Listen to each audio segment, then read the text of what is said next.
From the headlines that move us to the plays on the field and the people making a difference. It's news, sports, and stories that keep our community alive. This is the Heartbeat of Tampa Bay. I'm Christopher Ingram. And I'm Sarina Fazan. Thank you so much for joining us. Merry almost Christmas. I know, and thank you so much for my gift, the red chairs. We got those just for you. You'd love red. Oh my gosh, I love red. But your color's really green. But it is. We got the red chairs. But yes, and look, they match the logo. Everything looks great. I mean, it looks fantastic. We got the flowers. Tiffany brought us flowers. We're I all know. Christmassy here. Oh my gosh, so sweet. Do you love the holidays? Yeah, I do. And I'm happier about the holidays this year because my daughter Mia is back in my life, so I'm really happy about that. And yeah, I got excited and decorated my house, which I haven't done in like 3 years. So yeah, and I know you do. I know you love that. I know. Well, you were just at my house too, looking at my tree. But Mia is so adorable, and she looks so much like you. Let me ask you. Don't tell her that. Oh my gosh, I love this kid. So let me ask you: you must be familiar with the Elf on the Shelf? I am very familiar, right? 3 daughters. We definitely had Elf on the Shelf. We named him. You did the whole thing. How about you? Oh my gosh, Elfie. I love Elfie. That was your elf's name? Yes, I mean Sammy named him Elfie, and love it. But wow, talk about stress that comes with it, though. Right? Where you it's a lot. It's a lot of work, right? A lot to remember, and you can't forget. And you have to be creative and do all this stuff. It's a lot. Right. Absolutely. Like, I mean, I'll never forget trips like to Orlando that we would take, or anywhere, go visit family, and all the excuses. Oh my gosh, I forgot something in the house. Then you have to go in. Oh, because you're on your way and you forgot the elf. Right. Or not even forgetting, like, just to make sure, because she would be bundled up in the car. And then I'd be like, gosh, we have to get the elf in, because the elf has got to show up in Orlando or wherever we're going if we're going on an overnight trip. So then the excuse is, oh my gosh, mommy forgot something in the house. I'm so sorry. I've got to run back in. Shove it in your purse. Right, exactly. And then I can just envision seeing, like, you shove it in your purse and then you forget it's in there, and then your daughter goes through it. Mommy, why is the elf in the purse? No. And then you have to make up some BS excuse. Oh my gosh. Well, what about nights that you may have forgotten to move the elf? Oh yeah, that happened. And we would come up with stories or, just make something up on the fly. Oh, well, it's because you girls were bad yesterday, so the elf doesn't move when you're bad the day before. How about you? What would you do? Yeah, no, the same thing, but then you feel so bad because you look at their little eyes and they're like, oh my gosh. But it does keep kids in line, right? A little bit, yeah. So let me ask you that, with 3 daughters, did you have to get 3 different elves? Oh, hell no. Oh my gosh, that would be. No way, Sarina. No.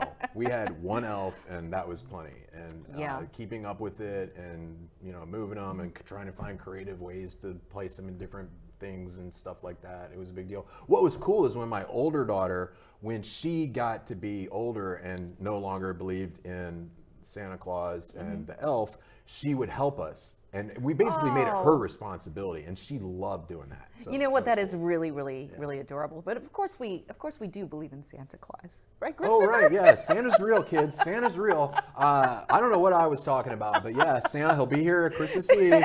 Make sure you check out on the radar. He and his reindeer are flying around. Right. Leave out the cookies and don't forget the food for the reindeer. We're gonna have to put a disclaimer on the front of the show now. Don't let children watch the show today. Yeah. Well, anyhow, Elf on the Shelf, that's just one kind of tradition. What other traditions do you have? So one of the traditions that I still have, is you could open a present on Christmas Eve. And of course, what do you think the present is that you open on Christmas Eve? They probably always open the biggest one, right? No? It's the pajamas. Oh, you didn't let them pick. You would. Oh yeah, it was one present. And you get, I see. Yes, and I would hand over the present, and it would be pajamas. So the next morning, everybody would be in matching pajamas, and we take pictures. You're one of those matching pajama I am family. one of those. But then, honestly, the cost of the pajamas got to be so expensive. Yeah, so I'm like, let's just recycle like last year's pajamas. Hey, there you go. You know what I mean? Well, that's good. What about you? Do you have one? Yeah, I mean, we had to open a present on Christmas Eve, and I can't remember if we let them pick or not. I don't really remember. It's been a long time. But yeah, we would let them open a present on Christmas Eve. And I think I did that when I was a kid too, although I think we did stockings on Christmas Eve. Oh, well, that's kind of nice. Like you open up the stockings. Yeah. Oh. Yeah. So are you going anywhere? Have any big plans for Christmas? No, I mean, I'm mostly in Tampa. I am headed out to Chicago. My niece is having a baby shower. She is the first, to welcome a new little one. Oh, Yeah, so awesome. I'm very, very excited. It's very cold in Chicago, so I'll be able to break out some of the winter gear. Well, there you go. Mm-hmm. Yeah, it's gonna be cold though for sure, and probably a lot of snow. Yeah. You're staying right though. I'm staying. I'm gonna be right here. Mia's gonna come over. We're gonna just chill and hang out. It'll be nice. Looking forward to it. Yes, just embracing the holidays. Embracing love. We are going to do a show next week, right? Yes. So stay tuned. We'll have more Christmas versions of the show. But Sarina, I'm really excited about something. Do you share? I will share it. We have the first sponsor of Heartbeat of Tampa Bay. You want to take a look? Oh my gosh! Yes, absolutely. All right, here it is. Here's the video of our new sponsor. Hi, I'm John Morgan of Morgan & Morgan & Morgan. I am the P.T. Barnum of the legal community, and let me tell you, I am for the people. And yes, size matters. Listen, if your life has been turned upside down by an emaciated little matchstick of an elf who wears a red suit and sometimes a skirt, and who looks like he's a little bit too happy, then you need to listen to me like Pavlov's dog to a whistle. If there's a limp-wristed, non-binary little Fruit Loop of an elf in your home, he may owe you money if you can say yes to any one of these questions. Has your child's innocence almost been lost because you forgot to move this little fucker? You need me to fight for your family's future. Do you have night sweats, anxiety, depression, Tourette syndrome, glaucoma, testicular cancer, diabetes, high blood pressure, or menopause? Maybe even premenopause or even postmenopause. Well, let me be caused by EOTSDS, and you may have a case. Have you lost countless hours of sleep worrying about where to put this damn bedwetting, runny-nosed, androgynistic-looking little pedophile? Well, you're not alone with us in your corner. Does having this little 2-pound dingleberry of a children's mind fuck in your house cause you mental distress, arguing over whose job it was to move the freaky little twerp last night? We will sue on your behalf for EOTSDS damages. Have you lost valuable time with your loved ones by spending countless hours on Pinterest looking for new and creative ways to stage this little freeloading, tax-dodging welfare king in cuter and funnier positions each night? Know that your case will get the attention it deserves from someone in my largest in the fucking galaxy law firm. Did you drink too much one night and forget to move this little twat muffin and then have to lie to your children about why he didn't move that night? You might have a claim worth millions. And best of all, you paid nothing unless we win. And then you owe most of it to me. Has your mind wandered into the realm of a pervert trying to think of inappropriate sexual positions for this sadistic fucker that would make 50 Shades of Grey blush? You may have EOTSDS.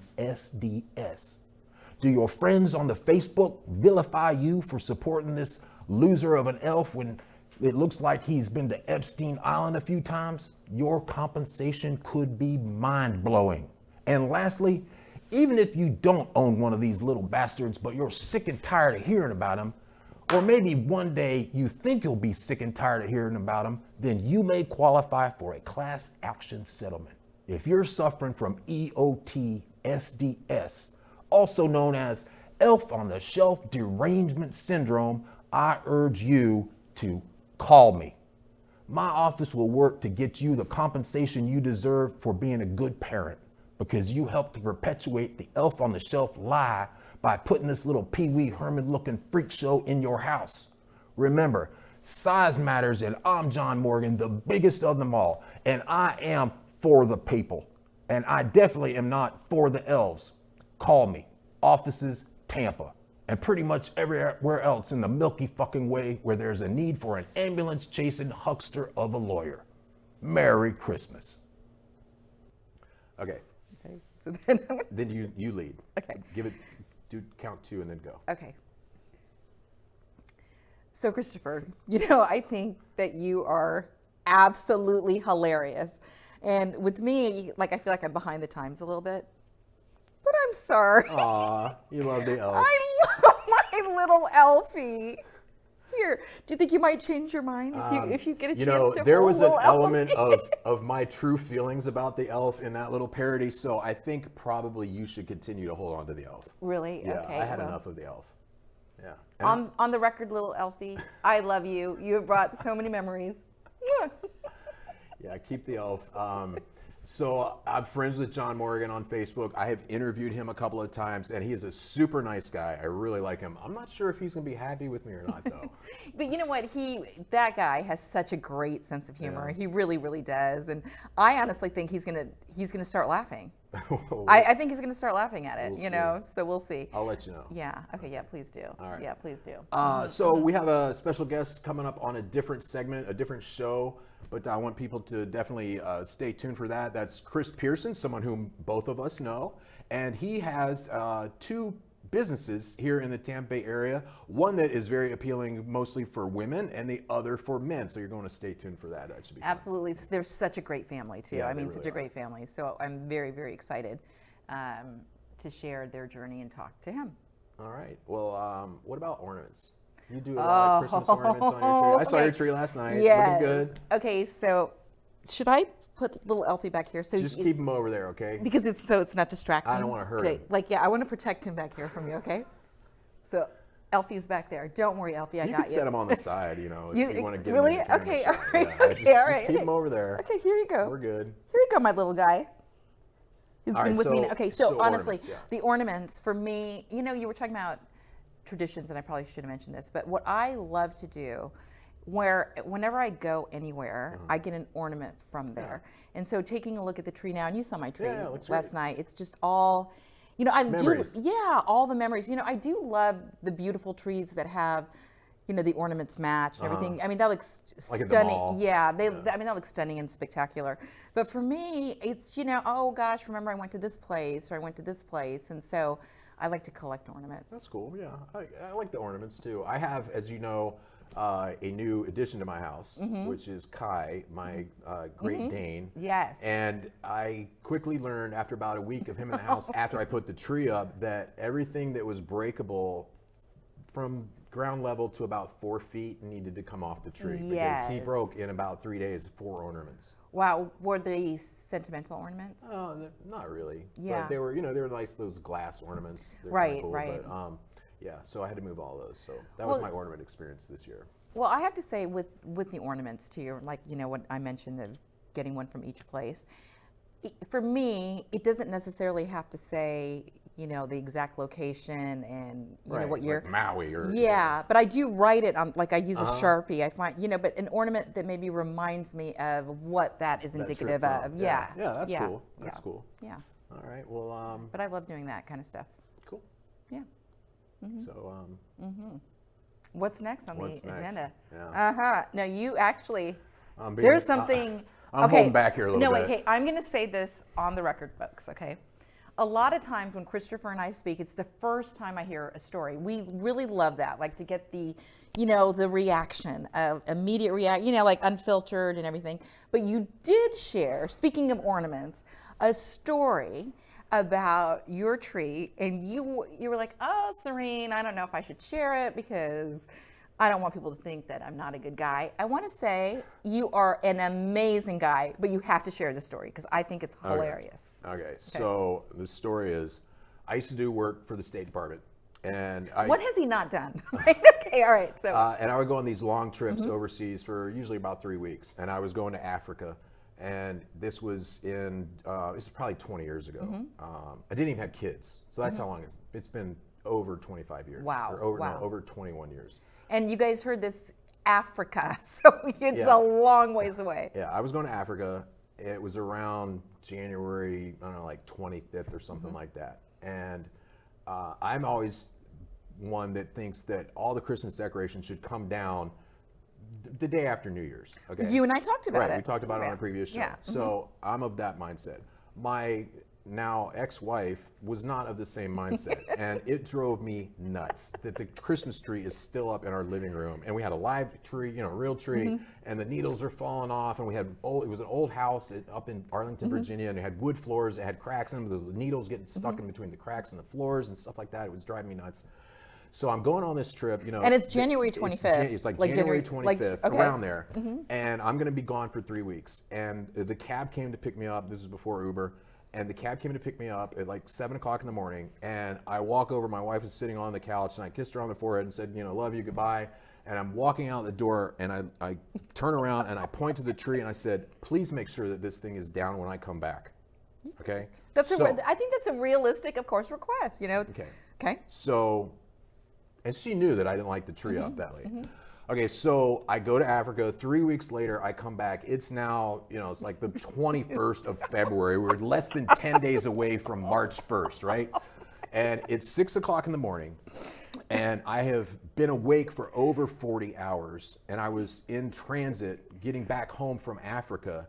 It took about 33 hours because I had a 6 or 7 hour layover in Amsterdam. So I get home, it's like 6:30 in the morning, and I walk in the house, I open the door, and that damn tree is still in the living room. I would have died. I was furious. I would have been really upset. So this is the part I was a little hesitant about, because I'm not typically just, I'm like an angry person, but I was really, really mad. I was pissed. No sleep, long trip, whatever. I walked over to that Christmas tree. I opened the front door. I walked over to that Christmas tree. I picked the tree up and I threw it out. I catapulted it out the front door it was still plugged in. The ornaments were still on it. Like ornaments are flying everywhere, and then they land on the sidewalk in front of the house. Oh my gosh. And my wife was up. She was in the kitchen or somewhere. And she comes out, here's all these things, and she was really, really pissed. She was. It broke a lot of ornaments. A lot of the ornaments. Yeah. And we were talking about how ornaments can be very special. Yeah. But she understood, though, didn't she say though later? She like said years later, she kind of years acknowledged, later, maybe I should have taken the tree down before February 20th. But she was mad at me for a long time about the ornaments. Really? Yeah, I feel bad. But. Well, ornaments and special things for the holidays you can't help it. You get emotionally attached to it. But honestly, Christopher, I think you're giving yourself too hard of a time, because I've done that trip to Africa. I'm very blessed to have gone to Africa, but lack of sleep, you've been working really hard, you come back, it's already a point of contention for you where you want the tree down at the beginning of January, right? And then it's still up January 25th, and then 3 weeks later when you come back. I think I think any person, and I definitely say you are such a kind-hearted, amazing person.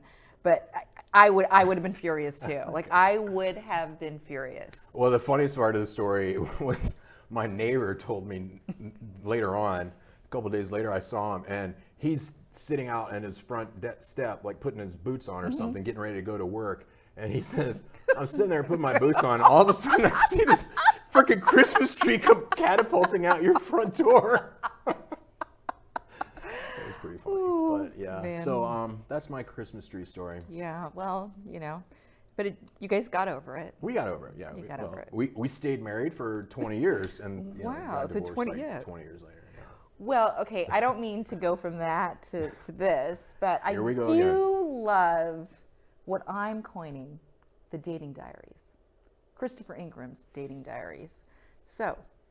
Okay, this is, as you said earlier, you have not heard this story. We talked about it. You asked me, do you have any dating stories? And I said, yeah, I have a couple real doozies. Yes. And we decided on this one, but you don't know this story. I'm hearing it fresh for the first time right now. So I was dating this gal, and we'd been dating, 3 or 4 months. And it was, getting kind of serious. And she had 2 kids. One was about 12, and then another was about 7. They were both boys, and they split 50-50 with their dad. So she lived in Bradenton area. And I would go down there when the kids weren't there, and we'd stay the weekend, we'd, hang out and have fun, whatever. And after about 3 or 4 months, she says to me, well, I've never introduced any of my kids to someone that I'm dating, but I want you to meet my kids. Wow. And I was like, okay. Wow. So she invites me to come down a weekend that the kids are going to be there. So we go out for dinner or whatever Friday night, and we come home. It's about 8:30, and she says, well, I'm going to put Joey, that's the 7-year-old, to bed. And I said, okay. And she said, I'll come get you, after I read him a story or whatever. So now she told me before this that the 7-year-old slept in the bed with her, which I thought was kind of weird because he's 7 years old, right? My kids never slept in bed unless they were sick. My kids never slept in the bed with us. Really? So she comes down to get me after she's put into bed, and I follow her upstairs, and I walk into her bedroom, and there's the freaking kid in the bed. In the bed that she thinks I'm gonna sit down and get in the bed with her and her 7-year-old boy. No. I'm like, there is no freaking way. I told her, I'm like, I'm not getting in bed with him. Make him go to his room. Well, he doesn't sleep in his room. I'm like, well, I'll sleep in the guest room. Oh my God, okay, wait a minute. She expected me to sleep in the bed with her and her son. No. Can you imagine, like, if I were the father and I found out that happened, I would be furious. Oh my gosh. Alfie, plug your ears. No, that is crazy. I mean, you want to talk about coddling and not having boundaries and understanding appropriateness and stuff like that. So I go and I slept in the spare room, and she came in there for like an hour later and stayed for 3 or 4 hours. And then at like 4 o'clock in the morning, she got up to go get back in the bed with her son, so he wasn't upset that she wasn't there when he woke up at 6 o'clock. But it was crazy. That is nuts, though, to expect you to. I have to say, Sammy slept in the bed for a long, long time, and I had her on great sleeping habits, but then that was thrown out the window. So, I mean, that's a tough one. Yeah, I'm not judging, but like you wouldn't invite a man to sleep in the bed with you and Sammy, would you, if it wasn't her dad? Absolutely. I mean, to expect someone. I mean, that is. You told me that I would be blown away. I am blown away, right? Because I didn't tell you the story before. Yeah, that's crazy. So, it was crazy. So what happened after that? Did you guys crazy? You start to recognize crazy, and it didn't last that long. Yeah, that was just a little too weird for me. You're right. That is quite the doozy. It was a doozy. Yeah. And I've got another good one for you that we'll save for another episode. For another episode of the Dating Diaries. The Dating Diaries. The dating diaries. Road rage around the holidays. Have you heard this story? Oh my gosh. Well, Haley brought it to our attention, and talk about disturbing. I mean, we hear about road rage so much, and Florida, unfortunately, is one of those states that we see it a lot. And this dealt with a 64-year-old, right? He was 64-year-old, something like that. He was an optician. An optician on top of that, and so he's driving along. There's another family, and this is over in Lakeland. Yeah, in Lakeland. And what is that called, Christopher, with the brake thing? He brake checked them, right? You didn't know what that was, but yeah, brake checking is like when somebody cuts you off, and then you want to get retribution against them. You go and get in front of them, and you slam on the brakes because if they hit you from behind, in theory, it's their fault. Right. And so people do that. Like I've seen people doing that, and it's not good, and it's actually against the law. But he did that. They didn't have an accident, but then they ended up at the same intersection. And this guy who was an optician in Polk County pulls out a gun. So scary. And he starts throwing out racial slurs against the family that he brake checked. And there was a 3-year-old kid in the car, and they called the police, and the police were able to apprehend him and arrested him. Gosh, can you imagine? I mean, it's just, well, actually, I do have a very scary road rage story. Do you have a road rage story? Yeah, I mean, I think we all have. Yeah. I mean, it's Florida. We all experience road rage here. Like, there are crazy people all around us. This one though, happened to me in Chicago. So speaking of Chicago, I was going to visit my family. My family lives in Naperville. I'm taking an Uber, from the airport from downtown O'Hare to go to the family.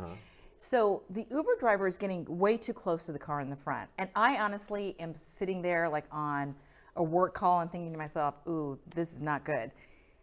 The car in the front, and we're on the highway. So imagine this, you have cars going 60, 70, 80 miles an hour. The guy in the front stops his car, forcing the Uber driver to stop. He gets out of the car. I was like, please, God, please. I'm not ready to die. Right? Honestly. Nobody doesn't have a gun. I was so scared out of my mind. Thankfully, he didn't have a gun, but he started yelling and screaming at the Uber driver. And he could have had a gun. I mean, so easily. And then he got back into his car and he drove off.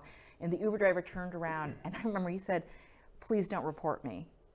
And then I said to him, but you have to be cognizant of not driving so close to another driver. But I was very, very shaken. That's I stutter about it now because it was really probably got one to of the you. most scariest, and we've seen a lot as journalists. Right, We've seen yeah. so many things. The stories, But but that was pretty scary. So my craziest one actually happened in San Francisco, and I wasn't even in the car. I was on a trolley in San Francisco In a with trolley? my kids, and somebody cut off the trolley. No. And the trolley driver slammed the brakes on the trolley because the car was now stopped at a stoplight, and he gets out of the trolley and goes over there and reams the driver that cut off the trolley.